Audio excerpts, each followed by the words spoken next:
Welcome back to another episode of ROC Boys Football. We're continuing taking a look at some of the most important quarterback battles as we head into fall camp and get ready for that 2022 college football season. Before we get into it, guys, just wanted to say thank you for all the support you guys have shown the channel, especially if you're an Oregon fan. Let us know in the comment section what you guys are hearing from the beat reporters, what your feels are for this quarterback battle. You guys are more in touch than us. We're just giving you guys our thoughts and opinions on the players in the battle. Dill, I'm going to kick it off to you. This is an interesting one. You have Bo Nix transferring in. You have Ty Thompson, who was kind of the heir of Anthony Brown last year. And then you have Jay Butterfield. What is your overall vibe on this quarterback battle, and who do you want to see QB1 here? Just as like an outsider's point of view, I think this is a really tough race to call because I mean, Bo Nix is kind of the obvious one, like coming in, big transfer from Auburn, what have you. But if you watched him at Auburn, I think there was so much inconsistencies at times, but at times like awesome play. So he's just a hard guy to kind of get a read on and what a Dan Lanning might think about him. Granted, I don't think it'll be Dan Lanning's call totally. I think Kenny Dillingham will run the offense much more hands-on than even most offensive coordinators, just by like from my outside eye and how he was the recruiter of like a Dante Moore, and that seems to be the touch point. So that makes me almost think like probably Bo Nix, because obviously Bo Nix thrived under Dillingham. That's my read on it. Is Bo Nix, his best year at Auburn was when Kenny Dillingham was the OC and quarterbacks coach. And another thing that I want to note on Bo Nix is the last 2 years at Auburn, he was surrounded by just really bad talent. And that's coupled with going up against elite SEC defenses every single week. He had a horrible offensive line. I mean, you watched that LSU game last year. Bo Nix is running for his life pretty much every play. Guys are dropping balls, and he's still making plays. Bo Nix has that Johnny Manziel magic in him. I'm not comparing him to Johnny Manziel. When you watch Bo Nix, it's hard to ignore some of the magical plays that he comes up with. Now, the kicker is Dan Lanning has been very adamant in his press conferences. Turnovers are unacceptable. They didn't do that at Georgia. They wanted to play complementary football, not put the defense in bad spots. Bo Nix does like to turn the ball over, has a high percentage of turnover-worthy plays. I wonder if that's kind of going to be that real highlight point, is whatever quarterback takes care of the football more is going to get that starting spot, as opposed to what quarterback has the most explosive plays during fall camp. Yeah, and then for the other two, you just don't know what you're getting. Obviously, Ty Thompson was a pretty highly touted recruit. Liked him. There's like obviously talent there, big, strong arm, good athlete, all those things you kind of want to see.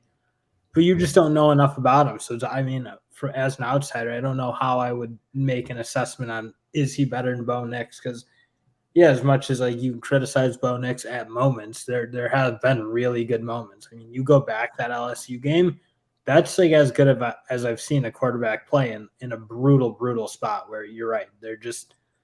He had no help in that game, and he basically just put it all on his shoulders and did pretty well. The only thing I'm worried about, and I don't think Jay Butterfield is really in contention. From what I'm reading, it is Bo Nix and Ty Thompson as quarterback one, quarterback two, and they're the ones battling this out. What I worry about Ty Thompson, and yes, he was a true freshman last year. It's hard to get on a Power 5 football field as a true freshman. We see that all the time.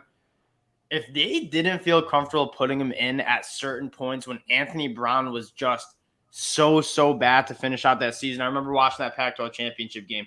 Anthony Brown couldn't throw the ball past 5 yards down the field. Just was completely had the yips, could not push the ball downfield. You're telling me Ty Thompson, you didn't even think he could be a little bit better than Anthony Brown was last year? That's minorly concerning. I get it. He was an 18-year-old true freshman, but Anthony Brown was really bad at times moving the football for that Oregon offense behind a really good offensive line with some good playmakers on the outside. That's kind of concerning for me. Yeah, I mean, that's certainly true. There is the caveat that I don't really trust Cristobal making those decisions. He seems like a guy who, as much as he is a good recruiter, never feels like he has the pulse of his teams. And in the team, somebody said, I got to kick in on this. Somebody said, so one of our listeners commented, Mario Cristobal is just a used car salesman. He's great at getting the talent in the door, just can't develop the talent. And I didn't totally disagree with the take. I mean, you see how he got absolutely throttled by those Utah teams. In Utah teams that, I mean, you don't look at Utah, see them in the top 25 recruiting almost ever. You see Oregon in the top 10 fairly often, and he's just getting in 2 games. They got absolutely beat down. So I think, as much as it maybe hurts to lose, and who knows what he's thinking when he doesn't go to a Ty Thompson, because I think you're right. If you watch that Oregon team, I think Anthony, there probably should have been a change because I mean, he was so bad in the Pac-12 championship game. you really struggled in those games against Utah. Like they just couldn't move it an inch. And if they couldn't run the ball really consistently, they couldn't do anything. I mean, against Ohio State, they could run it as everybody could, so they could move it. But I don't know. All that to say, I don't totally hold that against Ty Thompson, because that might have just been Mario Cristobal not having the courage or whatever else you might need to make that change, which those really good coaches, a la Nick Saban, Tua, they kind of do it. That's true. I'll give you my final take on this is I think I want to see Bo Nix as a fan of Bo Nix. I love watching Bo Nix play football, for one. I don't think he goes to Oregon if he's not pretty sure that he's going to start it. It could be a decent situation for Oregon. You get 1 year out of Bo Nix. Hopefully he looks good, and then Ty Thompson in year 3 is ready to rock and roll for the Ducks. And then you got Dante Moore in the chambers. For these reasons, one, Oregon's offensive line is one of the best in the country. You have 4, maybe 5 guys who are going to be playing on Sunday. Guys like TJ Bass, Alex Forsythe, really, really talented group that can protect Bo Nix. 2, I want to see Bo Nix with some capable wide receivers. Last year at Auburn, they were going through tight ends. That's how down bad they were with playmakers on the outside. You have guys like Seven McGee, Chase Cota coming from UCLA, Caleb Chapman from A&M, Troy Franklin, really talented guys that if you can get the ball in their hands, they're going to make some plays. And then you complement that with a really strong defense. And so Bo Nix not going up against the elite SEC defenses, combined with a good offensive line, a very good offensive line coming from a horrible offensive line, and then very good playmakers on the outside. It's hard to say you don't want to see what Bo Nix can bring. He has 3 years of SEC starting experience. I want to see him play in a situation that actually lets him thrive. Yeah, I think you may be right. It is a good situation for a bridge to usher in the Dan Lanning era. You're not gonna.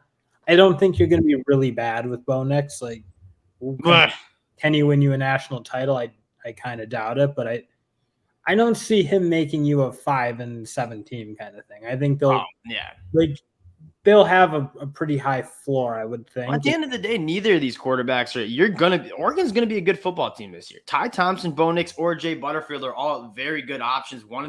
Whoever starts is going to be one of the better quarterbacks in the Pac-12, in my opinion. I just think Bo Nix and Ty Thompson, to an extent, have a really high ceiling, but you go with Bo Nix, and then it just kind of sets you up for the future. Again, I go back to the one kicker. Dan Lanning is not going to tolerate turnovers, and he's not going to tolerate turnover-worthy plays. And if Bo Nix cannot get that under control and play within the offense, I do think that we might see Ty Thompson. Now, I don't think Bo Nix is – I go back to this. I don't think Bo Nix is going to have to play outside of himself. He had to. That's probably the big thing is, you have, legit talent, especially at the wide receiver position. You have guys who don't need to catch they catch and run kind of guys who can do a lot of things and are versatile.